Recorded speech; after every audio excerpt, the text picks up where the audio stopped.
जय माता दी। नवरात्रि में अष्टमी नवमी तिथि की पूजा का विशेष महत्व है, लेकिन इस साल 2024 में शारदीय नवरात्रि में अष्टमी और नवमी तिथि को लेकर बहुत बड़ा कंफ्यूजन बना हुआ है।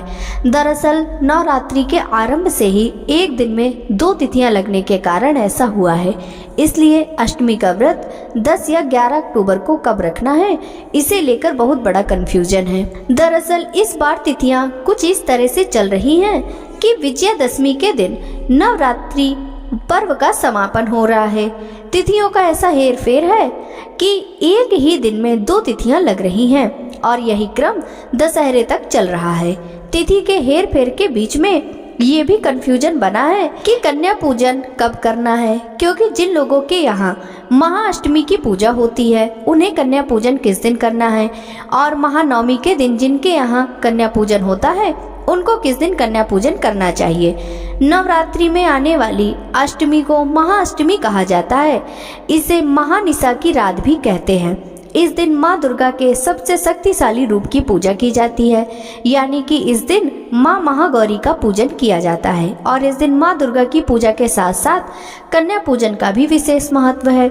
मान्यता है कि इस दिन जो व्यक्ति कन्या पूजन करता है उसके घर में सुख समृद्धि का वास होता है और ऐश्वर्य की प्राप्ति होती है। माँ महागौरी को अन्नपूर्णा माँ का स्वरूप भी माना जाता है, इसलिए इस दिन कन्या पूजन का विशेष महत्व होता है। महानवमी पर माँ दुर्गा के सिद्धिदात्री रूप की पूजा की जाती है। ऐसी मान्यता है कि माँ सिद्धिदात्री की पूजा से व्यक्ति को सारी सिद्धियां प्राप्त हो जाती हैं और माँ सिद्धिदात्री की पूजा करने से व्यक्ति रोग मुक्त और भय मुक्त हो जाता है। महानवमी के दिन माँ सिद्धिदात्री अपने भक्तों को पूजा का फल देती हैं, इसलिए महानवमी का विशेष महत्व भी अधिक माना जाता है। इस बार अष्टमी तिथि प्रारंभ होगी 10 अक्टूबर 2024 दिन गुरुवार को दोपहर 12:33 पर और अष्टमी तिथि का समापन 11 अक्टूबर शुक्रवार की दोपहर 12:07 पर हो जाएगा।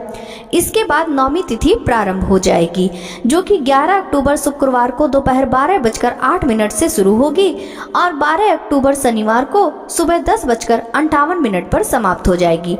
इसके बाद दसवीं तिथि लग जाएगी।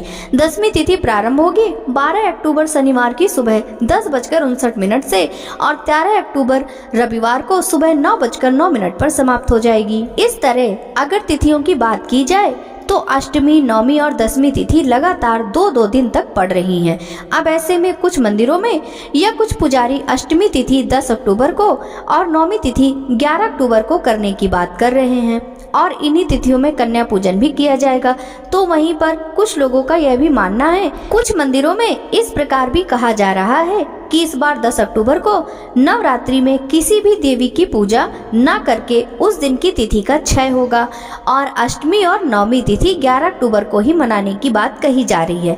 ऐसे में जिनके यहाँ अष्टमी तिथि का पूजन होता है, कन्या पूजन अष्टमी के दिन किया जाता है, उन्हें 11 अक्टूबर शुक्रवार को दोपहर 12:30 तक कन्या पूजन कर लेना चाहिए और जो लोग नवमी तिथि के दिन कन्या पूजन करते हैं उन्हें 11 अक्टूबर शुक्रवार को दोपहर 12:30 के बाद से दोपहर 1:30 के बीच तक कन्या पूजन कर लेना चाहिए। इस तरह से आप अष्टमी और नवमी तिथि की पूजा एक ही दिन कर सकेंगे। अब जो लोग इस प्रकार की बातों पर विश्वास नहीं करते या अपने अनुसार ही नियमों का पालन करते हैं या फिर इस प्रकार से सोचते हैं कि इस बार अष्टमी और नवमी तिथि अलग अलग दिन पड़ रही है या नवरात्रि की पूजा के पूरे 9 दिन प्राप्त हो रहे हैं और एक भी दिन बीच में छोड़ना सही नहीं मानते हैं, उन्हें अष्टमी तिथि की पूजा 10 अक्टूबर को करनी है।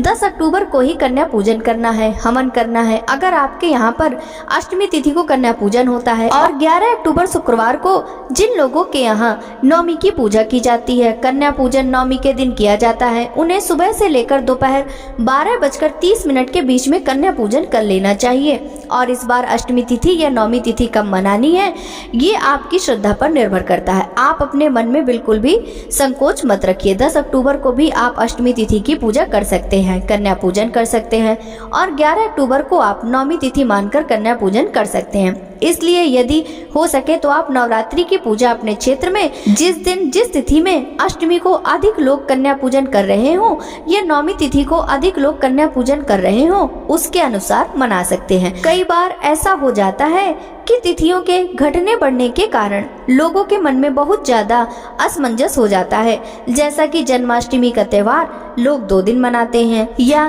दीपावली का त्योहार आने वाले समय में लोग 2 दिन मनाएंगे। तो इस तरह की स्थिति इस बार अष्टमी और नौमी तिथि को लेकर पड़ रही है। आप अपने मन में बिना किसी शंका के माँ भगवती की पूजा करें, कन्या पूजन विधि विधान से करें। बस आप इस बात का ध्यान रखें कि पूजा पाठ में या कन्याओं के सम्मान में कोई कमी नहीं रहनी चाहिए। आप विधि विधान से मंत्रों के जाप के साथ में पूजन करें। इससे आपके नवरात्रि के व्रत भी पूर्ण हो जाएंगे। फिर चाहे आपने पूजा उस तिथि में की हो जिस समय उदय तिथि के अनुसार अष्टमी या नौमी तिथि विद्यमान ना भी हो। प्रिय भक्तों, ये थी आज की वीडियो। जानकारी अच्छी लगी हो तो वीडियो को लाइक जरूर कीजिएगा। साथ ही कमेंट बॉक्स में जय माता दी जरूर लिखिएगा। सभी भक्तों को राधे राधे।